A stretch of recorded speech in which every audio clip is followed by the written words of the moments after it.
This is Hidden Killers Week in Review. A look back at the most prolific stories of the week. You never really know someone until you find out what they've buried. Welcome to Hidden Killers with Tony Brueski, featuring retired FBI Special Agent Jennifer Coffindaffer. Let's assume we're going to see a new Alec Murdaugh trial, the part 2 of this saga. We were talking a little bit earlier about that with Alec Murdaugh on the stand in part 1. Part 2, where do you think this goes? Are we going to see some different tactics here? Are we going to see maybe a third party being brought up into this? Because in round 1, it was just Alec didn't do this. Are they going to bring that theory? And I'm wondering well, it was somebody else, and here's why. And I don't know. I mean, where do you think it's going to go? Well, I think the issue with that is there's just no evidence that exists that they can rightfully express from a legal standpoint for the third party culprit. They just don't have any evidence. And you can't just throw out, Tom, Dick, and Harry did something without any evidence that they did. We saw that limitation even in the Karen Reed trial, where the judge said, listen, you can't bring it up. You can sort of try to draw it out of different witnesses, but you can't bring it up because you haven't shown me any evidence that anybody else could have done this crime. See the same issue happening here. I think they'll continue to play on the fact that, he was married all of those years. There's never been any domestic violence or abuse in the past. I think they'll again play up his addiction. And again, I think really what tipped the scale, I hate to repeat myself, was him taking the stand. And so I do fear that because this is such a circumstantial case, other than that video directly puts him at the scene of the crime. So they're going to be much smarter about not indicating that he wasn't down there. They're going to have to come up with a better excuse of why he was at the kennels and that he left before the murders took place. Do you think they're going to be able to convince him not to testify? I guess that's the question, because it is Alec Murdaugh. Obviously, he testified against the advice of his counsel. And he's a narcissist. He I don't know. That doesn't change. That part of the equation will always be there.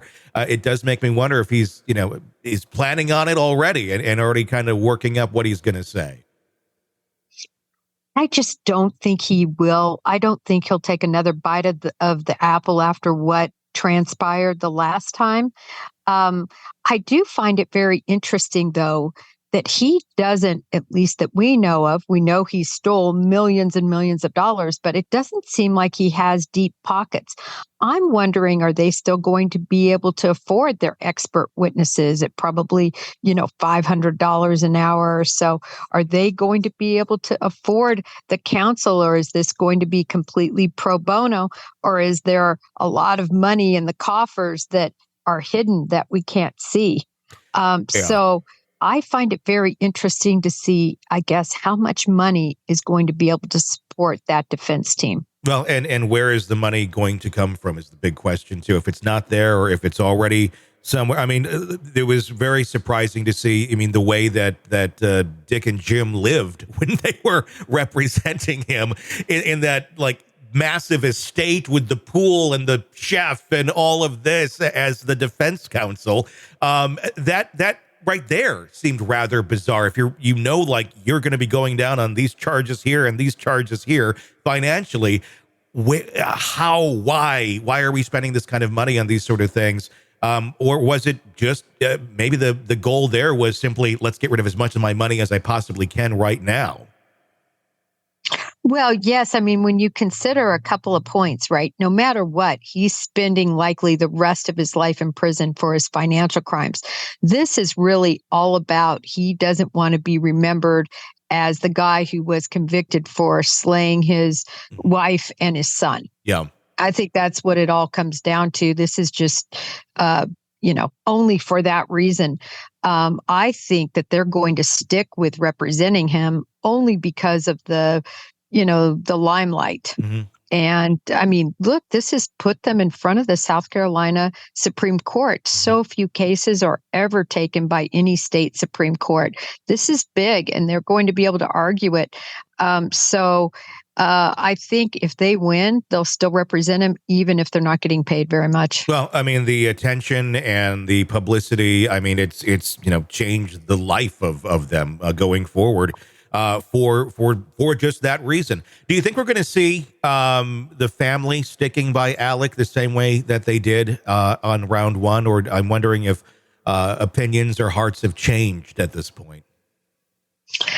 That's a good question with Buster. I really believe that Murdaugh family is tight. They're bound by blood and tradition, and I think a lot has gone badly for that family in the past, and they've always just stuck by each other. I think they'll probably still stick by each other. And also, they have a lot of money, and that could be what is used to filter to these attorneys to pay for this defense in the future. I mean, look at the amount of time they're going to have to spend on these briefs and their presentation before the Supreme Court.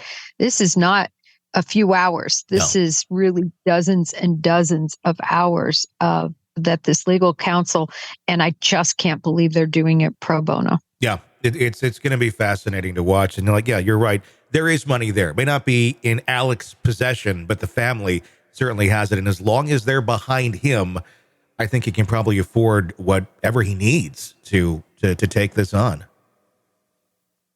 Yeah, he's bamboozled so many people for so long. And, unfortunately, Becky Hill might have handed him a retrial on a silver platter. Yeah. Sick of the ads? Yep, we are too. Then you need to become a True Crime Today Premium Plus subscriber on Apple Podcasts. Heck, even try it for 3 days free right now. As a Premium Plus subscriber, you'll get exclusive access to uncut interviews before everyone else. Plus, no more commercials. So, if you have an iPhone, just search True Crime Today Premium Plus and press subscribe now.